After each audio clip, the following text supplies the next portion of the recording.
Do you like my hair? Transformers. Robots in disguise. See, I transformed. Okay, so episode 25, Atlantis Rise. So this episode, I'm going to give you a little air dates now. Just a little ad. It's kind of like a sandwich. We're going to add a little topping on there, you know. It was aired on October 3rd, 1985. And in this particular episode, we are introduced to the toy that came with Soundwave, which is Buzzsaw. Now, there is Laserbeak, who we are very well aware, and Laserbeak had a huge hit in the last episode. But in this one, we're introduced to Buzzsaw, who is a yellow version of Laserbeak. That doesn't really play out throughout the seasons. He's not as well known as even Frenzy, but he's still there. So we got that. And then we've got Megatron going, yes! Again, the reference to later on some of the people that worked on Transformers went on to work on The Simpsons. The factor that Mr. Burns says, yes, excellent, is the same as Megatron. Mergil communicates telepathically. He is this guy who lives in Atlantis, and Megatron discovers Atlantis, and so he sides with Mergil in order to take over the Earth. So then Mergil talks like this. It's like telepath. It's like, it sounds like backward Italian, but sorry, Italian friends, not to, but that's what, if Italian were backwards and high pitched and sped up, that's what it might sound like. So, did Megatron just, and then there's a moment where Megatron's standing behind Mergil, and he's like, yes, and then I'm gonna take over your Atlantis too. It's like, did you just, like, reveal you? Like, can't people hear you? And if he can communicate telepathically, can he read your thoughts? So, that's, I'm confused. So the Dinobots are playing, over at the Autobot part, the Dinobots are playing football, and they're learning that the Autobots are learning that football is not so easy. So that's what's happening.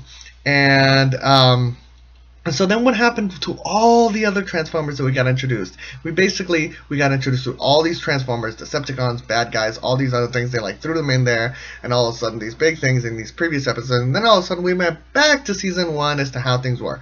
So did it have something to do with the ratings? I'm not quite sure what the situation was.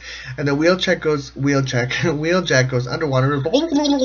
He sounds like sea spray for a moment, and then oh yeah, so they're fighting the Decepticons, so because they went underwater in order to find out what this whole underwater Mergil thing, not Amazon, Atlantis thing is.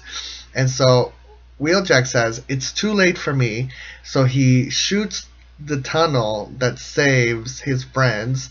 And I'm like, Wheeljack, like, why do you I don't understand how it's too late for you, but okay. What just came out of Bumblebee's shoulder? This like this like giant thing, like, oh okay. It always fascinates me how many things the Transformers can put inside them. Look, my hand can turn into some kind of thing. This shit's cement. So, oh, yeah, alright, we'll go with that one. These are called sub-Atlanticans. They're not Atlanticans, they're sub-Atlanticans. So I'm not sure whether in the future, they don't introduce Atlanticans in the future episodes, but there are sub-Atlanticans. And the sub-Atlanticans basically have a giant nose spray that sprays this mist that turns into glass.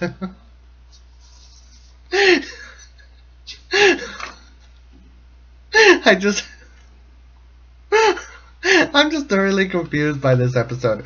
And then Starscream, like, there's this whole argument. I forget who Starscream is out. Oh, I think he's arguing with Mergil. So, and then the Starscream goes, so what? So what? So what? And it reminds me of Fred Armisen when he does his imitation of Joy Behar. So what? So I get wet under my pants. So what? So who cares? Who cares? Who cares, you know? So, I like lasagna, and I eat it at night while I'm in bed and I'm watching the reruns. Who said what? Who cares? Who cares? Okay. I don't do it as well as Fred Armisen does, but you know, you get the gist. So then there's green electricity that Murgill creates in order to capture the. He experiments on Wheeljack, and so he uses it on Starscream. Starscream does something to Wheeljack. I don't know what he does, and then they try to save Wheeljack. Wheeljack's number is 539. What does that mean?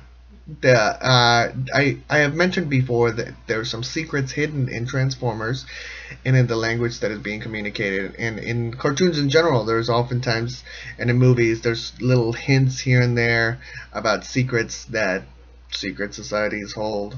So 539, what does it mean to you? Let me know. What do you know? Megatron just moved Lincoln. That was a pretty big, like, I don't know, it's a cartoon that just kind of weirded me out. Like, it was like, I'm just gonna go move you, okay, Lincoln? I'm gonna sit here. This is gonna be my throne. It made for me. And so basically, so then we realized the Dinobots go and save the Autobots. And so basically, at that point in time, we realized that the thing that Murgill was using in order to cover up New York or Washington, D.C., they were going to go, it was just glass.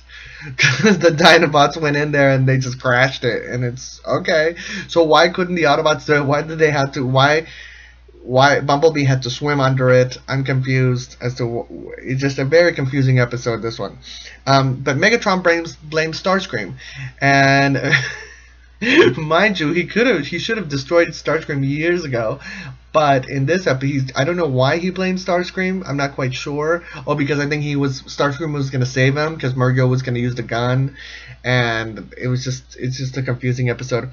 The Autobots then go after the Subatlanticans, and the Subatlanticans, Murgill is going to blow up Subatlantica and the entire planet, I guess.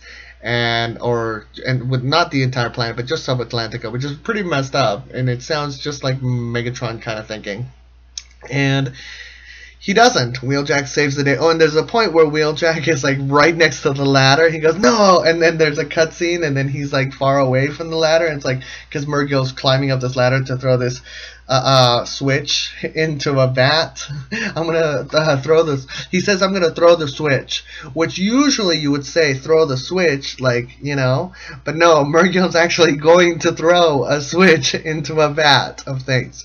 So we got that going on, and overall it wasn't an exciting episode. We didn't have anything new. The Dinobots pretty much kind of saved the day, and that's it. Did you like this episode? Did you hate it? Did you love it? There isn't anything particularly amazing secret-wise other than 539, which I'm not quite sure what that could mean.